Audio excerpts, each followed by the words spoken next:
মালয়েশিয়ায় পেঞ্চকোট মেডিকেল সেন্টারে চিকিৎসাধীন বিএনপির স্থায়ী কমিটির সদস্য ও ঢাকা-৮ আসনের সংসদ সদস্য মির্জা আব্বাসের শারীরিক অবস্থার উন্নতি হয়েছে। বিএনপির মিডিয়া সেলের সদস্য সাইরুল কবির খান বুধবার ৬ মে সন্ধ্যায় এ তথ্য জানিয়েছেন।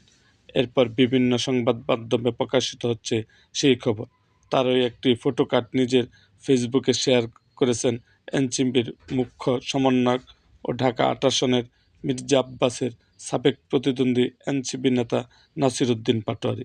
ছবির ক্যাপশনে পাটোয়ারি লিখেছেন, "fight the ads and come back comrade". উল্লেখ্য, গত ১১ মার্চ ইফতারের সময় অসুস্থ হয়ে পড়ার পর ঢাকার এভারকেয়ার হাসপাতালে ভর্তি হন মির্জা আব্বাস। সেখানে তার মাথায় অস্ত্রোপচার করা হয়। এরপর উন্নত চিকিৎসার জন্য সিঙ্গাপুরে যান। সেখান থেকে বর্তমানে তিনি চিকিৎসার জন্য মালয়েশিয়ায় অবস্থান করছেন।